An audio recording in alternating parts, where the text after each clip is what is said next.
Okay, everybody, welcome back to another episode of Door to Door Success Stories.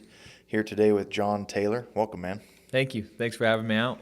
Yeah, absolutely. Always happy to jam and chat and be with you. It's nice meeting you. Yeah, absolutely. So just a little recap before we go. So John, CEO, one of the founders of Grit Marketing. Is that right? Yep. And how many reps you guys got now? Give us a little idea of the scale. we had over 720 reps with a cell is how we measure it last year. And hope to have over 1,000 reps with a cell this year. We already have over 250 with a cell on spring blocks is what we're calling it. So we have over 200 reps out selling right now, and yeah, it's good. We're excited. We're recruiting and pumping and trying to grow. Love it. Cool, man. So let's go back to the beginning. So John, you're from here, from Kaysville. We were talking about earlier. Yeah, Davis County. 10 siblings. 10 siblings. All right, we got to talk about that. So how was it, I guess? This is mayhem. Yeah, it was crazy. 10 siblings, boy, girl, the whole way. Wow. So well structured, thought out. Yeah. All in, so 11 of us in 15 years. Wow. Holy mackerel. Single dude. pregnancies. So, it was crazy. My dad's an attorney, super hardworking, never missed a game. I played soccer all growing up. My mom is like the life of the party. Yeah. Her motto is like, live it up. Yeah. But yeah, no, I mean, it was crazy. It didn't feel like it though. I mean, it felt normal. It was what I knew. And I'm still close with my siblings, and one of them works with us now, and it's a lot of fun. What number are you? 7th. Okay. So yeah, the 4 younger, 6 older. Yeah, with 11 siblings, like, are you all except 2 just like middle children, or like I don't know what the dynamic like the oldest, is there. and there's the youngest, and then like everyone else is that's kind of funny. just thrown in there. But no, it was busy for sure. But it was amazing, and family is special. You don't get that many. I got a lot of siblings, but like there's like family. You don't choose your family. Yeah. Besides like your wife. Right. Other than that, like everyone is just kind of like. That's who they are. Yeah, so it's interesting. There's like these like forced like special relationships that like you can choose to lean into or not. And so I try to like have a relationship with every one of my siblings and my parents, and put resources, time, energy, and money. You got to be conscious about it, right? Yeah, you have to be especially intentional. with 10 of them. For sure. Yeah. No, literally, like, cool. Where am I at with this relationship? And again, right, like the 3 like if you're talking resources and you're evaluating like time, energy, money with Jenna, one of my sisters, it's like, where am I at in that relationship? And you can go through and evaluate it. So it's good, dude. It's there's spouses and divorces and gender changes, and I mean there's like you get the whole gamut of it's an interesting thing, especially what you just said. You don't choose them, right? Because like you choose your friends, you choose your wife. You can kind of create this little curated silo of your life of people who like their personalities all just like yours, except for family. Yeah. And that's where you see a lot of people like choose not to. Like, and you have siblings who like don't talk, and people who don't talk to their parents. It's funny, right? There's so many people these days who are like, "Oh yeah, I've cut off contact with my family," and like I'm sure in a few cases it's justified, but sometimes I'm just like, "All of you, really? Did you really have to do that?" Yeah, I hope to never. Right, like I want a meaningful and deep relationship with my family, my parents, and my siblings. With my parents, especially as I've become a parent. Do you have kids? I have 4, yeah. 4 kids. Yeah. Amazing. Boys, girls. A boy and 3 girls. So good. I have 2 boys. Yeah. Right? And a 3-year-old and 18-month. And especially like my wife, like I look at our boys and I'm like, you will never understand like what we do. And it's like what my wife like gives to you. Like you'll never pay that back, and you're not supposed to. No. But that's how it is with my parents, right? Like I'll never repay them for all that they've done for me. At a minimum, I can like pour into that relationship. And so I have like, this year I have a goal to, take them out to like 4 experiences. My mom and I like I grew up on Shania Twain. Yeah. So I've taken her to like 2 concerts, and she like loves the jazz. So Yeah. in January we went courtside, and it was like, you know, and She so does sound fun. she's a vibe. Like she's awesome. So, yeah, even speaking of like the parents, like something else I noticed these days, like everybody wants to grow up and turn, I don't know, 22, and then all of a sudden judge their parents for stuff. Especially with all the like Oh, dude, pop culture psychology we have these days. 100%. Every person you talk to, you'll talk to them, they'll be like, "Yeah, I grew up in a really like messed up way." And I'm like, "Did you?" Or And did they you just probably have did. normal parents. Yeah, like, no, like, but it's the perspective of like we all have trauma. Yeah. And we do. And it's valid. And like to varying degrees, like some is better than others, and like, you know, like it is valid, but it's also normal. Like every family's effed up. Yeah. Every business is effed up. Yeah. And that's okay. Like, and that's life, and that's the journey, is like understanding it's not gonna be up and to the right, and it's not gonna be easy, and it's going to be hard, and your parents are just humans. Yeah. And so they for sure messed up. And mine did, for sure. Yeah. And they don't have like this amazing marriage, and like there's things that like I love about my parents and aspire to. Like my dad never missing games. My mom like loves me. Like I know that my mom and my dad for sure too, but like especially my mom loves me, but she like believed in me and still does. She thinks I like walk on water. And so I think that's where like a lot of my confidence comes from, is like I always had a mom who thought I was going to do amazing things. Yeah. And who breathed that into me. Like she told me that all the time. And then there's other things that she did that I'm like, yeah, probably like that. Like, and that's okay. And so no, to your point, in 2024, we want to judge. And it's like, listen, like I'm not going to do any better. My kids will have trauma. Exactly. Well, that's the thing, right? Like you become a parent, and then all of a sudden you're like, oh, I don't do that great either sometimes. So, but it's this, and being a parent, Yeah. which is like, here we are on this tangent, which is like the best thing to talk about Love ever, it. is, you know, you have, right? Like if we believe, and I believe that like we're spiritual beings, we're eternal, we were and we will be, right? And if that's the case, then like I'm no older or better than my kids. We're all like, and so I don't view this like, oh, they're mine. But what I do believe is I have this like really unique, like I get to have impact in life. Hopefully I have impact. Hopefully people listen to this podcast and they're impacted by it, but it will not be as deep as the impact that I will hopefully be able to have on my children. Like I will be hopefully I will be one of the most impactful people in my kid's life, and hopefully it's positive. And that's like a unique mantle and like opportunity of leadership in parenting that you don't choose. Again, like I chose my wife and she chose me. With my kids, like they didn't choose me. No. Like they just can't. Like they had no idea. Yeah. I was just talking about that last episode. I was talking about once you choose to become a parent, you can never unchoose that. It's done. Yeah. You were locked in, Yeah. man. Yeah.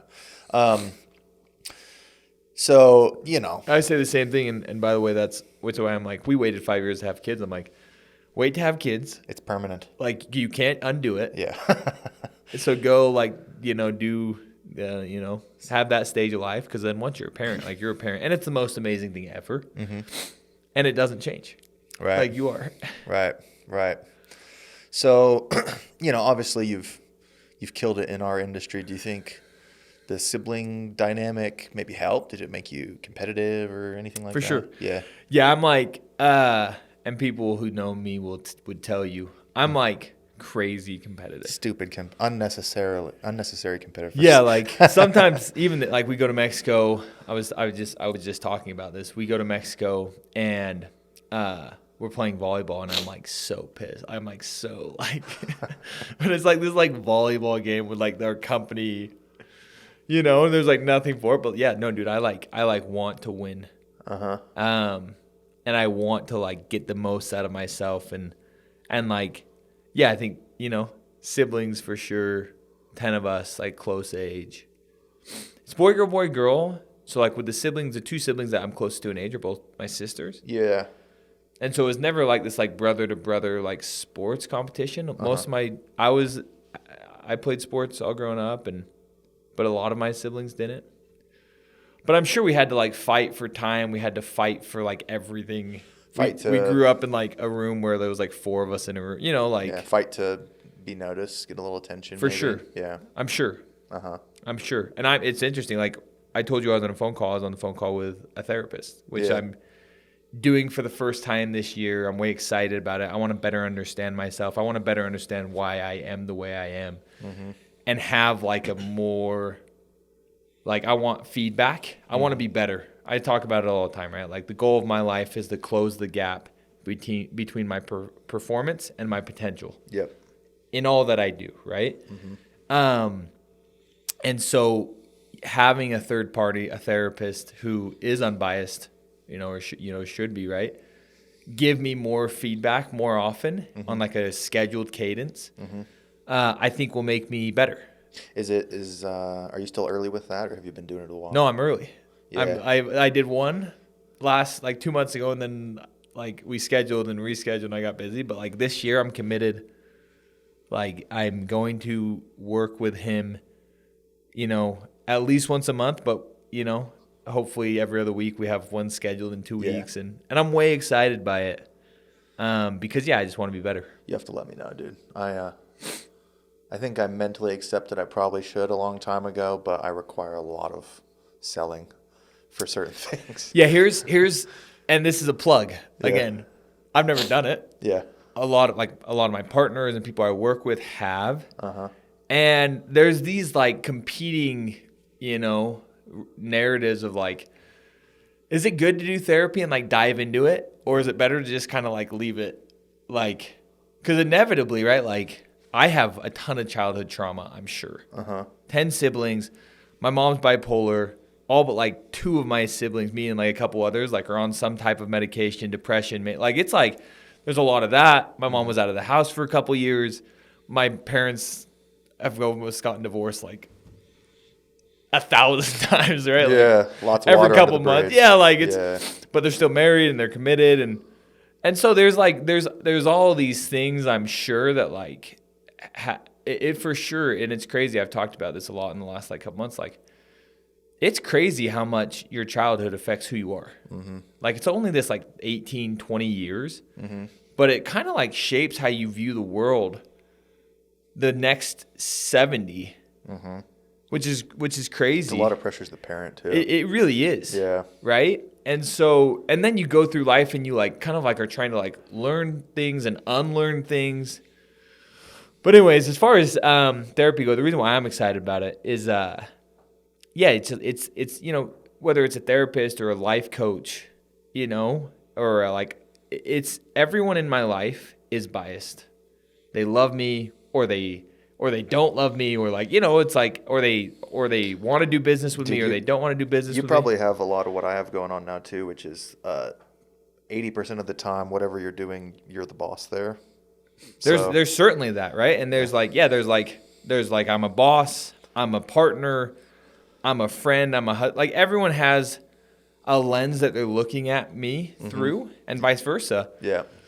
And then, a therapist is like this like third party bystander who doesn't know all of that and doesn't come in with these like preconceived notions of who you are necessarily. And so then you can kind of explain things and they can kind of take it for face value instead of being like, well, yeah, but like you're actually kind of this way.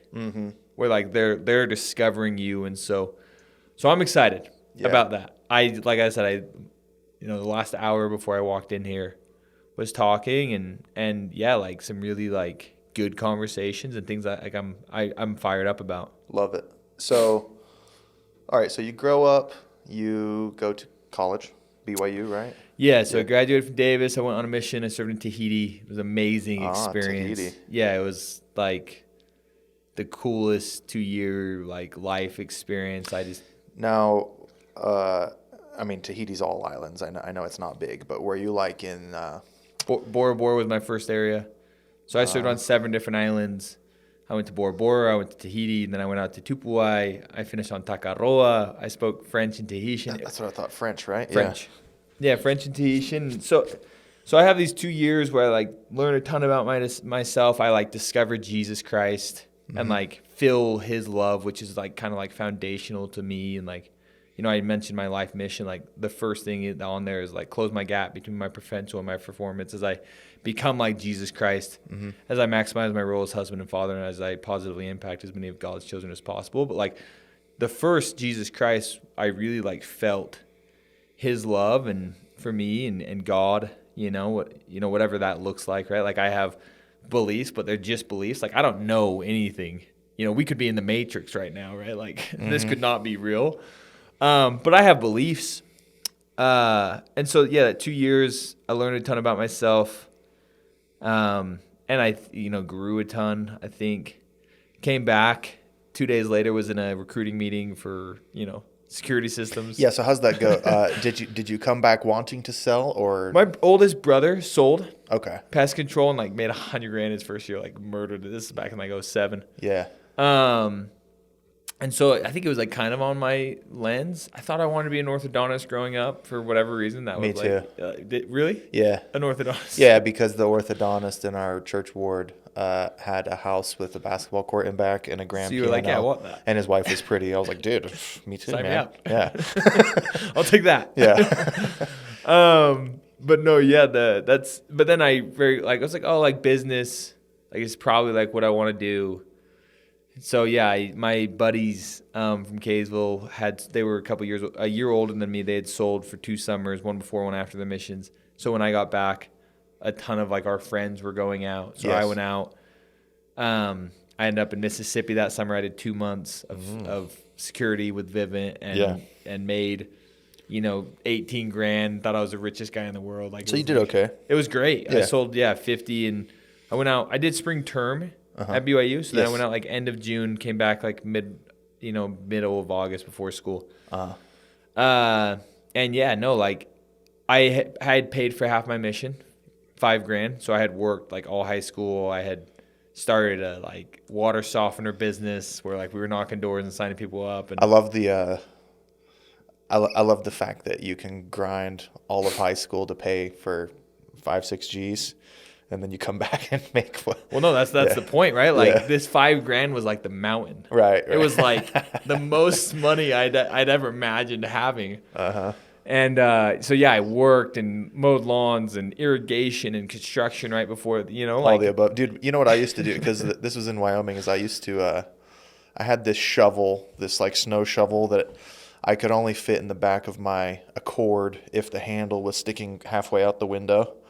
And whenever it would snow, I would go knock doors and just saying like, I'll shovel your driveway for $20. Amazing. That was my high school hustle. Amazing. Right? Yeah. Like, and the simplicity to it. I'm here right now. I'll do it right now. The shovel's in the car. Yeah.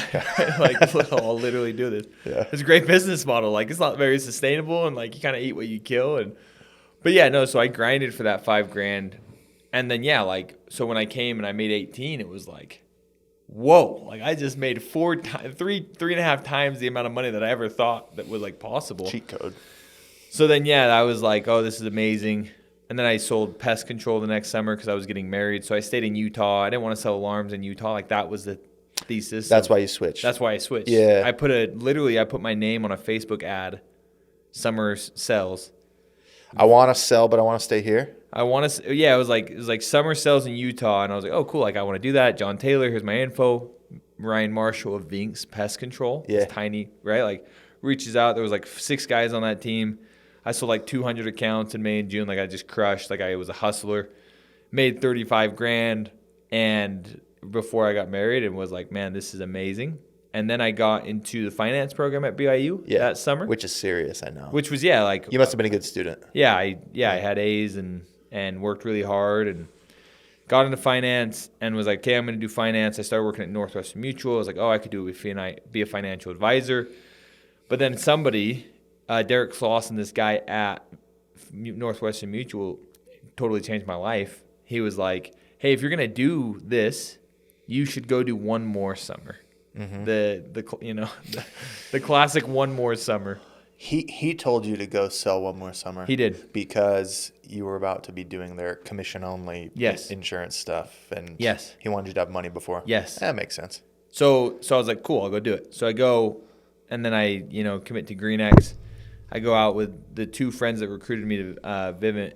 They had been at Vivint, and then we kind of went to GreenX at the same time.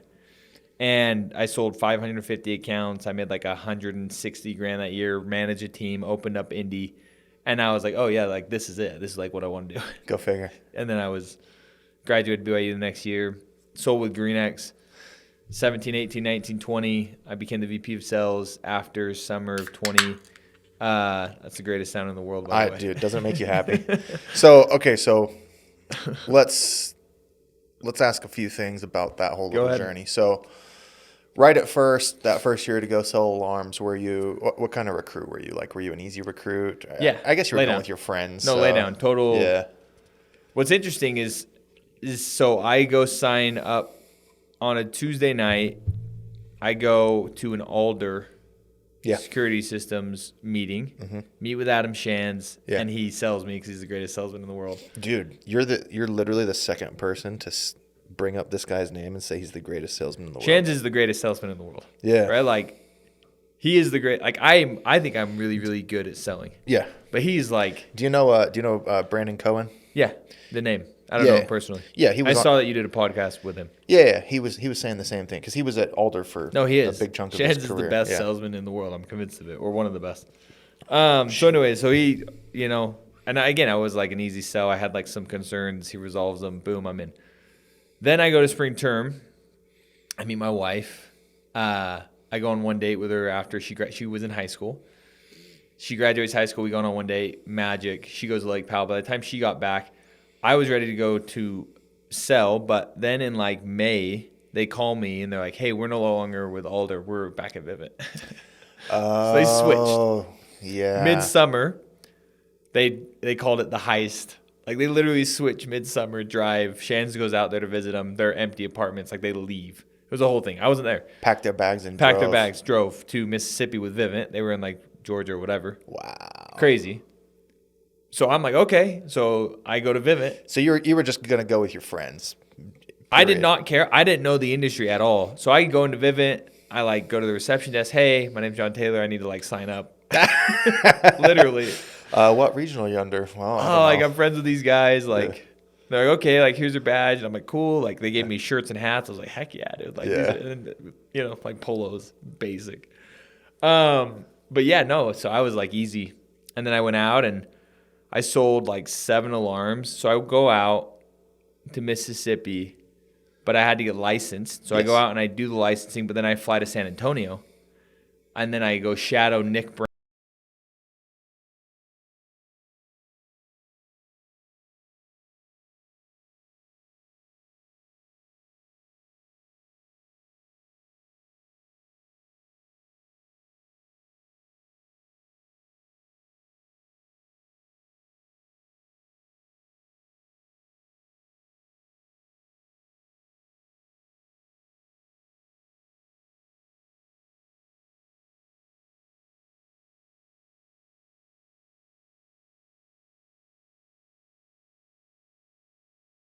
Like, I am athletic and hustling. Yeah. Like, I'm knocking so many doors. I'm grinding. My first deal, I went back to the house like 5 different times. It was in San Antonio. To fix paperwork. I close it at like 11. Yeah. Well, yeah, no, I'm sure I effed it up. But like, literally, like, I go back and forth, and he's a fireman, and he's like, and it's like, I hustle. I get 6 deals that week, and I remember being there, and they're like, oh yeah, it looks like you like found your gig, like you found your thing, like you're good at this. And I'm like, oh really? Great. But then I go to Mississippi and everyone's not selling as well. So then I start selling like 1, and then I kind of figure it out at the end. And yeah, I did 50. It was great. Do you think the market was any different, or do you think it was like culture of the just office? Culture. Yeah, just people. Proximity is power. Like, I knew you wouldn't say it was the market. Yeah. It's not. It wasn't. Like, trick question, but yeah. Yeah, man, it's But some people will think that, right? Like, oh, yeah. And granted, like, are all situations equal? No, for sure. But like, what is the most important is who you're surrounded by. Dude, that's one of the toughest things I have to do a lot of time with my guys is I'm sure it's the same with you guys. Like, we're in a full commission industry, but you still cut reps sometimes. And people are like, well, they don't cost you anything. Why are you cutting them? It's like, because I can't allow noobs to come in and see you selling bad and form their basis of what's good, what's normal, and what's bad based off of you. I can't. Yeah, culture is just Yeah. the people. Like, what are the people about? Mm-hmm. So, yeah, if you have leaders, and we don't at all, but yeah, even if you have reps that are negative, like we fired a guy this summer who was just so negative, and he sold like $300K in 2 months. Like, he was really good, but he was just horrible to work with. So I was like, dude, this isn't like the net is going to be worse. Yeah, no, who you are with in life and sales and marriage and like totally shapes reality. Okay, so you begin hot, go to Mississippi, little less so. Good. Yeah. Not as much. Good, bad. Like, they didn't work as hard and the hours, and we were driving, and it was just kind of like, it was like Wild West. Why do you think you were good right off, even in Mississippi, that whole summer? Why do you think you were good? Like, how you grew up, or hardworking, good at talking to people? I mean, I think a couple things, right? Like, I think I've always been comfortable making people feel uncomfortable. Yeah. Like, growing up, I would, even at my friends' houses, my friends would ask me to ask their parents to go to Wendy's. You don't get the cringe. No, I have no problem asking people. And today you'll see that, like, wait, that's awesome. Like, how much did you make? Right? Like, what was the business valued at? Okay, how much debt did you guys have? Like, questions that, like, most people, like, are probably, like, not. You're just asking them. Like, I'm curious. Like, Yeah. and I'm okay. And so when you go to sell and you're like, cool, like, can you go get your credit card? Yeah. Awesome, right? Like, cool, I'm going to go check out the back. Like, cool, I'll meet you out back. That's, like, not a comfortable thing. So I've always had that. Dude, I'm the opposite. I was raised like super like genteel, like 100% polite all the time. My partner in our window biz, there's 2 or 3 calls a week where I'm like, hey buddy, you got to make this one. I know that he'll do it right. Like you would think if I'm so bothered about him being impolite or something, I wouldn't want him to do it. But no, like, this needs that. I know that it needs that. I just need him to do it, and I actually can't even be in the room. It's one of his strengths. And I have to, like, my partners, like, I have one, like, one of my partners, Garth, is so much more callous now to that than he was year one. But yeah, no, with all the hard conversations in our business, a lot of times, like, I'm leading them because that's always something that, like, yeah, like, I've always had a natural inclination to, like, have, like, hard conversations as far as saying things that are direct and, like, is what it is. I think part of it too is like, my thing is, if I know what I'm gonna say, I can have the convo, and I can make it meet my bar for like politeness or whatever. But I have to be able to like map out the convo to have the appropriate level of finesse. You get what I'm saying? Yeah. Sometimes there's combos where it's just like, I don't even know how you say this. We just need without saying it. Yeah, we just need some freaking guy to just go in there and start saying words, and that's what Kyle does. So yeah, and in a lot of those cases, if you don't, and same, I've seen this, right, where it's like if you try to kind of shape it, finesse it, oftentimes, especially when emotions are high, like, people will take what you're saying and then they'll run with it. Yeah. Because that's not exactly what you're trying to say, but you're trying to, like, soften the blow. Right. And so it's like, no, it's like, look, this is what it is. Like, here. So to your question about why I think that I maybe had, I had some early success without a ton of training in this, and that was like, I think I was comfortable making people uncomfortable. I think I was like, I've always been like a natural closer or negotiator, like asking for business, right? Like, hey, like, can we do this? Does this sound good? Does this sound fair? Let's get it done. Yeah, like, can we do this? Hey, can we do this? And maybe again, it's like, and what you just said, right? Like, I was raised genteel, like polite. That's what goes back to what we talked about like, it really matters. Where I was raised with 10 siblings and parents, and so it's like, I didn't have the time to finesse. If you need something, you shout. I literally, like, if I don't get what I want, I'm not going to get what I want because there's 11 of us. Yeah. And so I think that, and then I think, like, my dad is 70 almost and will work until he dies, but he also never missed the game. And he doesn't need to, but that's just like, and my mom's a grinder. She had 11 kids in 15 years and grinded and never. So I was like, I am a hard worker. I was raised that way. I like hard work. My dad, a well-lived life is comprised of mostly hard work. Dude, it's something people don't understand. I was talking about it with your guy Cody, but like Legend. He's such a good dude. dude, that was a really great combo. I like that guy a lot. Cody's the man. So many people now, the ideal life is that I will do the minimum possible amount of this necessary evil we call work, and then I will ride off into the sunset and do a whole bunch of things that are essentially leisure. And people don't understand the idea of finding purpose and meaning in your work. In hard work. Yeah, it's going out the window, man. Yeah, no, I mean, I've had this conversation. In fact, I had this conversation with a good friend who owns that. Yeah. He's like, look, I started this business because my goal was to do the least amount of work possible and to get the most. And is his business good? Yeah, it is. Like, really? Yeah, and he's wicked talented, and he says it, and he now has kind of shaped like his goal. It's Jeremy Lieber, right? Who started Uncommon Education. Oh yeah. And he says this. He said this on podcast where he's like, look, I didn't have some noble cause to start day trading. Like, I did it to do the least amount of work. Like, what's the easiest way to make a lot of money? That was like the thesis. Mm-hmm. And then he got good at it, and then has since, now he grinds and like he's created a really really cool business. But yeah, no, like in life, and I say this all the time, there's just no secret to success. Like, it's through the long, hard, dreary, lonely road of hard work. Like, mm-hmm. whether that's success in sports or success in relationships, success in business, you have to work hard. And so when, a couple years ago, especially, like there was this massive solar wave. Yes. And everyone was going to go out, work way less and make more. I'm like, guys, if it was as good as you're saying, everyone would do it. Like, if you're trying, like, it's like you're going to get rich quick and work less. It's like, no, like that's not reality. And even if it is for a moment, that's not going to be sustainable. The guys, and which is held true and it didn't, the guys that made a ton of money in solar and still do mm-hmm. are the guys that work way hard. Well, exactly. It's like if you can work less and make more, why not work the same and make way more? So, I mean, let's assume for a second that there's some truth to just the margins of all that or whatever.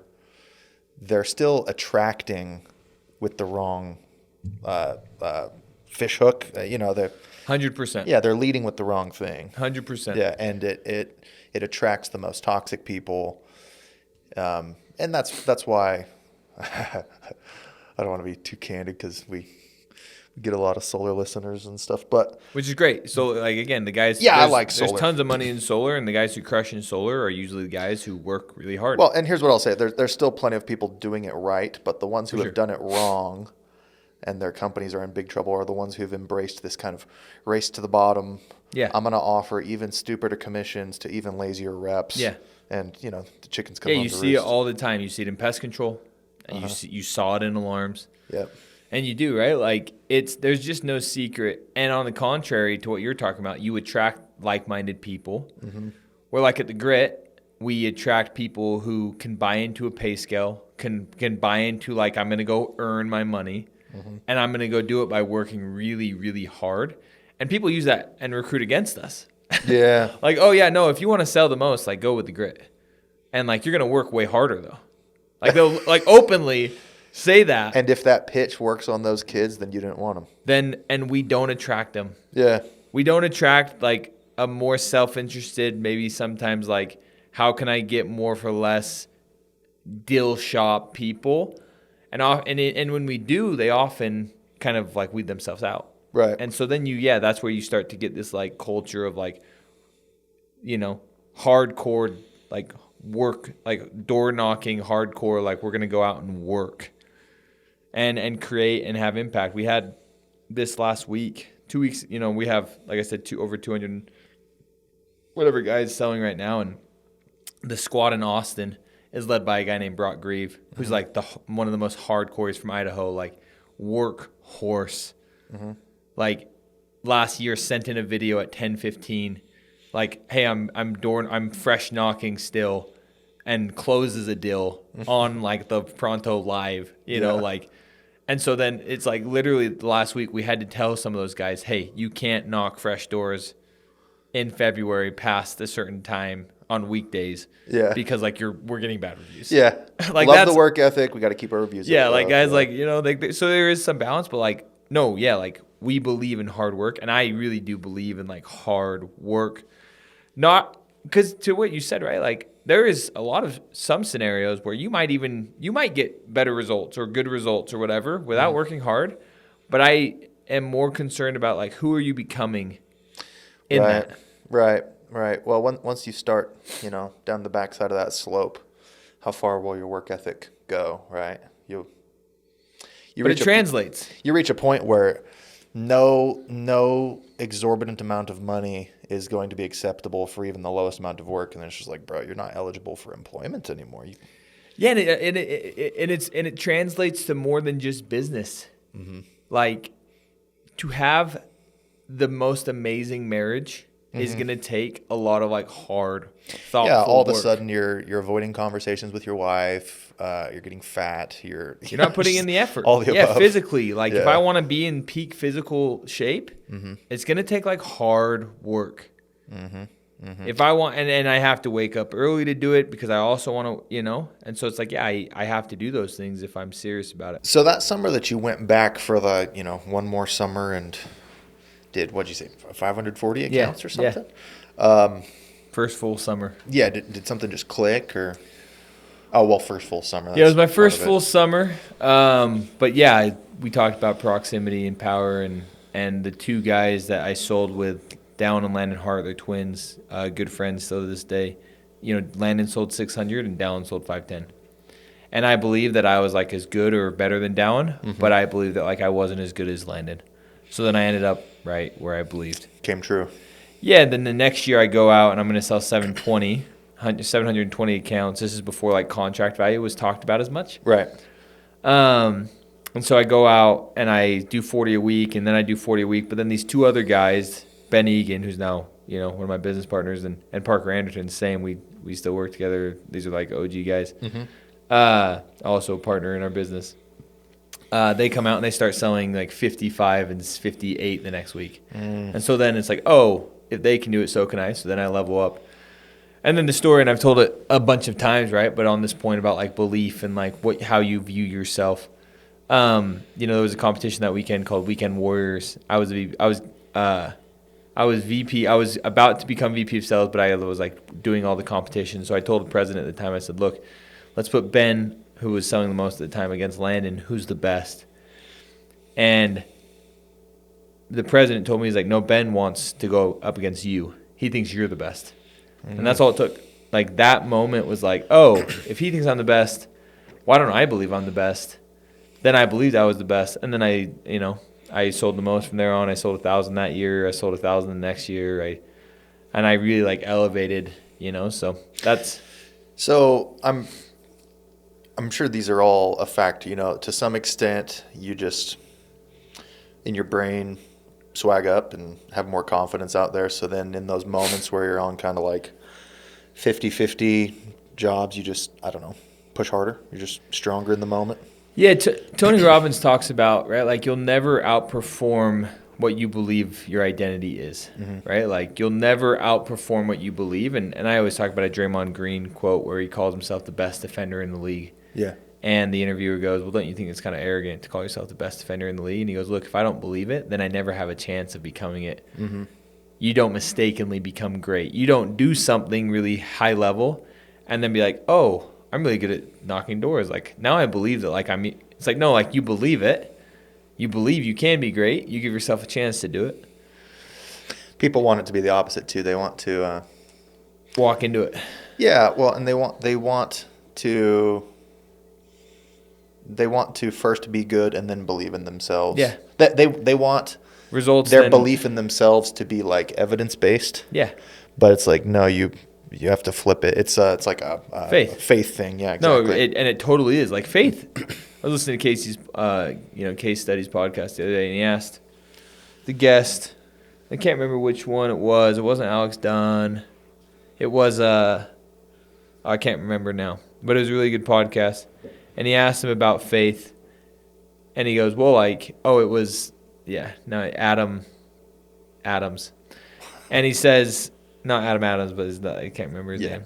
But he said, faith to me is not just about like religious faith. He's like, everything is faith-based, like if I go out for a summer, it's an act of faith of like believing that I can have success. Mm-hmm. And so, like in this industry, in sales and life and relationships and anything, like you have to first believe it, and then you put that faith in action, and you go work really hard, and then like you can see the fruit of that. Mm-hmm. But no, it's not. Faith is believing before actions. It's not actions like results, and then you believe it. Right. So, and we will still go through all the in between, but skipping ahead, you guys have, what was it, 37 Golden Door winners this year? 37 Golden Door winners this year, yeah. Yeah, so, yes, it's environmental, dudes competing with each other, higher expectations, but do you feel like you guys have like a higher level of like technical training as well, like more little secrets that you pick up along the way? And but that's not why. It's not why. No. Yeah. No, yes, I think we have the best training. I think we sell really good. Mm-hmm. I think we sell really well, and like the technique is really good, and like I think I sell really well. But what I think the 3 keys to success that I have always talked about, that after 2018 I spoke at Door to Door Con, and these are the same 3 that I still go around and travel and train on, right, is confidence, energy, and hard work. That's the difference. Yeah, so like going back to the trying to level up and match Ben, right? Like, I was going to ask, at some point, do you just say, like, he must know something that I don't, so you study his techniques? I mean, maybe, but it was more of just a swag up, right? Yeah, no, I did not think that Ben was, like, a better seller than I was. Uh-huh. I just thought, he, like, just believed in himself more. He worked harder. And he just had, like, better energy. And that's really, like, as I've seen thousands now of reps come through our program and varying levels of success. From Zach Seeger, who sold $1.5 million, to Drew Hansen, who has sold, and like Cody Olive, I've seen him now get 5 Golden Doors in 5 years. And it's, we had 1 Golden Door in 2018, it was me. Then we had 4 in 2019. Then it was just Drew and Cody in 2020. Mm-hmm. But then 2021 we had 11, and then 22 we had 14, and then last year we had 37. Mm-hmm. Tomorrow we have our Golden Door Mastermind meetup. Mm-hmm. We have a Golden Door internal grit Golden Door Mastermind. Yeah. Tomorrow we're going to be with Iron Cowboy and Jeff Mendez. Yeah. And I bet next year we have 50 plus. Yep. Because of the proximity, and you start to become and dream as big as those that you surround yourself with. Yeah, I bet over 50 people choose, look, I'm going to go get it. I'm going to go do it. Mm-hmm. So they're going to have crazy high confidence in themselves and belief in themselves. They're going to believe it. It's going to be really hard. They're going to be – people can feel your energy. Mm-hmm. Like, you go knock a door, you believe in yourself, you have high energy, people can feel that and they want to work with that, versus you're on Instagram, you're on Snapchat, you suck, the area sucks, the weather sucks, like you suck, I suck, right? Like, you go knock a door, no one wants to work with that. Right. And then hard work. Like, most people don't work that hard. Uh-huh. And they don't have – that's why most people don't have – we say it all the time, right? Everyone wants what the top guys have. Most won't do what the top guys do. And that's – so, like – it's not a technical secret sauce. Like, we could and are even looking at like licensing out our training, which is really good. Uh-huh. But that's not gonna. It's not the secret sauce. A company's not gonna take that and have 50 Golden Doors. Right. Cool. So you fully commit to door-to-door sales, and that same summer you brought a team for the first time, right? No, so I managed in 2017. I managed again in 18. I had guys. 2019, same thing. I became VP of Sales at GreenX in after the summer of 2018. So then I started working with all our regions. Yeah. 2019, 2020, Ben and Josh ran a region called the GreenX Grit region. Oh, okay. And then there was another guy named Garth Massey who ran a region called HDR or whatever. And then there was 2 other regions. Uh-huh. And so in 2020, GreenX wanted to slow growth. They came to us at the end of that summer, all of the regionals and me, and said, hey, this is the plan. We're going to do this. We're going to cap you guys at this. And the writing was kind of on the wall. We said, okay, we don't want to do that for us and our people. We want to keep growing. And so then we split off September 2020, started Grit Marketing. And then we sold with 13 different companies that year. GreenX was one of them. Did $47.5 million of contract value with 400 guys. And then we did $68 million of contract value with with 600 guys, and then we did 96 million of contract value this last year with 720, and hopefully this year we'll do, well over 120 with over 1,000 guys, and now we're no longer just grit marketing. Now we have grit companies, and we've purchased into a pest control company, and we purchased a software company, and we're scaling that and growing that, and we bought our building, and we're going to start our own pest control, and so we're continuing to expand and grow, but it's all So you guys are gonna eventually handle fulfillment and not be a marketing company. Yeah.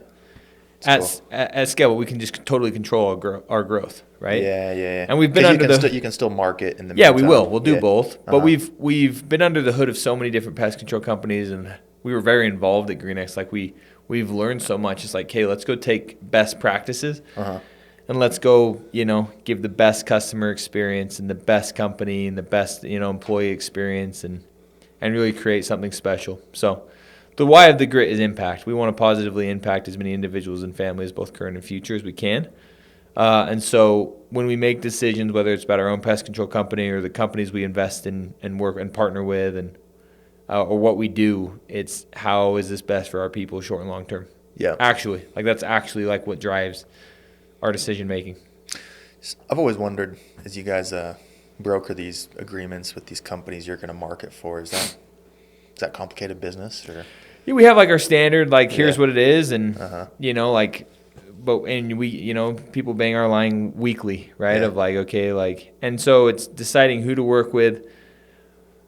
Our criteria is people first always, right? Before we partner, and this is my lane. I handle our partnerships and companies, and before we work with any companies, it's first do I want to work with you? Yeah. Do I want to work with you? Right? Let's say Levi, you have a pest control company. The very first question is to be cool, do I want to work with Levi? Do I like this guy? Does Levi want to work with me? Yeah. Do I like Levi? Do I trust Levi? Once we can get through that and I feel good about that, it's okay. Now, financials, can you afford it? Can you pay it? What's your service? What's your markets? Then you go into all that. You probably have to think hard about whether you feel good about their service too, right? For sure. Yeah, and all pest control companies are going to be different. They're going to have pros and cons, and they're all trying to do the same thing. No pest control company is trying to give a horrible service. I just because sales 101, this. If you want to sell it, I don't frequently want to be the cheapest. I want to sell at premium pricing. We charge a lot, so then we have to work with companies that deliver a really good service so that we can justify charging a lot. Yeah, you don't want to win deals on price. You want to win them on your superb customer service. So if you guys were marketing for bad companies. Total value. Yeah. Totally. Doesn't work. Cool. Yeah, we feel like we are, right? And obviously, if you have a $20 or $30 million business, it is easier to control quality than if you have a $400 million business. And so there's nuances there, and there's pros and cons with every company you work with. Love that. So as you scale up from, a guy with, first a rep, second guy with a team, to now a big org, what's kind of the John Taylor recruiting thesis? What's your style with recruiting? When I am recruiting? Yes. Yeah, I don't do a ton of recruiting as far as day-to-day recruiting. I'll do I do a lot of saving, people are looking, or and then I do some recruiting. For me, it goes back to people first always. Cool, do you want to work with us? Do we want to work with you? And we take the mantle, the leadership mantle, very seriously. Okay, if you're choosing to work with us, you're betting on us, and we won't let you down. Yep. If it's a rookie recruit, I think there's the three questions that I always ask are cool, why summer sales? How do you feel about summer sales? sales? Start way back at the beginning. Yeah, here's the value of summer sales. This is why you should sell something. Yeah. And I do. I believe in summer sales. I think it's such an amazing industry where you can learn so many skills that will serve you in life, whether it's windows, solar, pest, alarms. Everyone should do it for at least a year and hopefully 2 or 3 years because they'll be better entrepreneurs, business owners, husbands, wives. They will just be better humans because of it, I believe. They'll be better employees, all of it. Why summer sales? Why pest control? And then I speak to here's why I believe in pest control. Here's why I believe it's an amazing service to sell. Here's where. Can you give some of those points here? Yeah, for sure. Yeah. So why summer sells or why pest Why control? pest control? Yeah. Pest control is a steady business that is a service-based industry that a couple things. One, it's been extremely recession-proof. Yeah. Like it has been, it's going to be. It's just kind of this like up and to the right, not like crazy sexy, like, you know, like these massive swings. It's like Rollins is, I think, $23 billion market cap, enterprise value, but they've just been steady. Apple, Tesla, Google probably aren't going to enter pest control. Like right? Like it's a chemical, like grungy, like not sexy, service-based, route-based industry that like B2C. We're in residential pest control. Yeah. The margins are really good for pest control owners, which is good for everyone. It's good if you're selling the account. It's good for the customer. They can deliver a higher quality service. Yeah. I believe in pest control. My wife freaking hates bugs. Yeah. Like, we have pest control. If I didn't, we'd have bugs. I see it on people's houses, whether you have pest control or not. Like, I can see it. And as far as from a rep perspective, especially if you're younger and you're learning sales, I think it's the same with windows, right? Like, you aren't setting, right? Like, you're closing, start to finish. So then you learn the entire sales process, and it's 10 times a day you can close somebody. You know, the average rookie, you're gonna sell 2, 3, right? Like, you're gonna sell 10 a week. So now you're closing 10 different deals a week, right? Where in alarms, like if you sell 100, that's like really, really good. So you're just not getting as many chances. You're getting reps. You're getting reps. Yeah. And you're cold calling at like the most rudimentary level.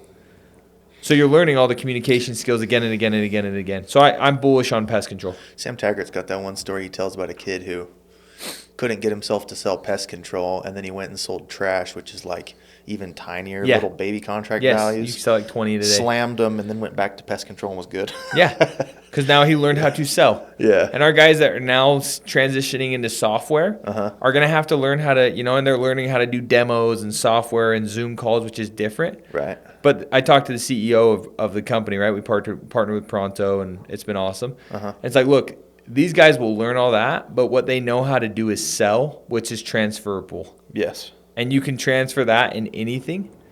So no, that's why pest control. And then the last part of it is why grit. Yeah. And that's an easy conversation for me to have of like, look, here's why I think you should work with us. I think, it's about people and we care and we're going to try to deliver for you. So that's me in recruiting. Yeah. And you talked about keeping people. Saving people. Yeah. Can you elaborate on that? Yeah. I mean, inevitably, right? In business, people are going to go leave, right? Like people at Qualtrics go to Podium.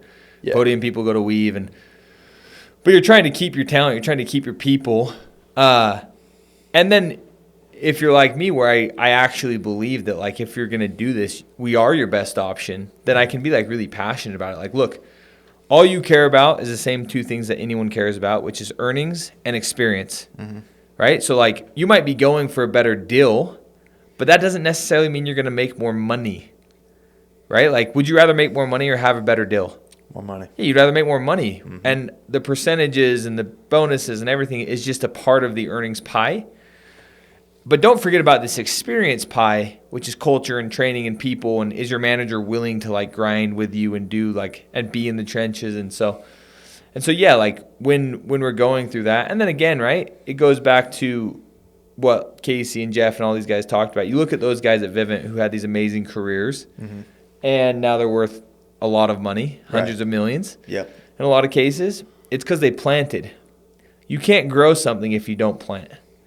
So you see these guys, and you've seen it, all these guys who hop industry to industry to industry, company to company to company, and they never grow something big or special because you can't if you keep switching. Well, it's a short-term mindset, right? They're trying to get an extra 2 or 3% right now. Yeah. At the expense of something different. Yeah. So I believe in like picking a group of people, and I believe in that first. Like, who are you betting with? Who are you like in the ship with? And if you believe in that and you look around the boat and you're happy and inspired and you want to become like the people you're surrounded by, then go all in on that and like build something special. I would also say I think you start to get a little bit of a personal brand as a salesman And I think that those company hopper guys can't recruit because, I don't know. They're always recruiting to something new. Yeah, they don't have the credibility. Yeah. They don't have the credit. People like working for the builders. Yeah, you know? 100%. The visionary, the people who are bought in. Yeah. So, yeah. Cool, man. So what's your day-to-day look like over there? we're running the company. I run the company day to day as far as everything, partnerships and companies and ventures and legal. Yeah, because there's how many partners are there that are actively involved right now? Four. And do you guys have like Roles? Roles, yeah. Yeah, so mine is CEO. I run the company day to day as far as legal, finance, HR wraps up to me. Partnerships and ventures and like all of that wraps up to me. My partner Ben is president and everything on the corporate team wraps up to him. He's also like the visionary and like the heart and soul, I believe, of what we do. And then also strategy, logistics, like all that wraps to him. Garth is president of Grit Marketing, the sales program. So everything sales program wraps up to him. Yeah. And then my other partner is over, experience and branding and design and everything that you see, was originally, thought of and believed of by Josh. Yeah, that's why. Like all our branding and Instagram and everything. So like this Garth fella, he's over sales. Now, obviously, you and Ben are salesmen, managers, salesmen. Totally. You can tag in, but he's like doing that. One person is accountable to it. Yeah. Me and Ben are super involved in the sales program. Yeah. And we always will be. And that will always be our focus is like the sales and the core. And I think that's what like Todd Peterson never forgot. Like he never forgot that like the heart of the company was sales. And I think that's why Vivint built something really amazing. Right. So we'll always be super focused and heavily involved in that. But yeah, one person, if not one person is accountable, then no one's accountable. If 4 or 5 people are, then there's like, having clear, and then all of that is again, like in the last, like we continue hopefully to mature and grow and create more structure. So cool. And then you said it earlier, but give us a little, where do you go and where's the Grit go from here next, let's say 5 years? Yeah, we're headed for impact, hopefully. Like we want to continue to create as much impact as we can. In the whole person paradigm. So financial impact is a part of that. Yeah. But we also want to impact people spiritually. We want to impact people physically. We want to impact people intellectually. So we're going to continue to make decisions that allow us to hopefully create the most impact. And try to build something really special, right? Like you look at like Vivint and what they did and the butterfly effect of all that they created. That's aspiring, right? Like we don't want to be Vivint. We want to be the best version of Grit. Yeah. And that's where we're headed, hopefully, is like continue to create something and build something really special. It's crazy, all those guys who, you were talking about Casey Baugh and Jeff Mendes and all them earlier. All these guys who were at Vivint sometime 10, 20 years ago. And, just how embedded they all are in the local economy, culture, whatever it may be. And, sometimes one of the reasons I want to do this podcast is sometimes I feel like it seems like cool things don't happen anymore. Everybody wants to talk about the good old days. Some past event that happened 5-10 years ago. But it's like, no, man, why not? Why not us? Why not now? 100%. Why won't somebody tell this story? Yeah. Yeah. I think me and you are both on the same page there. Well, if our listeners want to find you on social media online, where can they find you? John P. Taylor 10. So JOHNP Taylor 10 is my Instagram handle. I am more than happy and would love to add value where I can and how I can. And so, yeah, I'm a pretty open book, pretty transparent. We are serious about impact, and that doesn't just include Grit people. Yeah. It's current and future people, and even if we never end up working together at Grit, right? Like, I'm interested in people, I'm interested in relationships, and so happy to help out wherever I can. Thanks for having me on the podcast. Thanks for coming, man. Pleasure. Appreciate you, brother.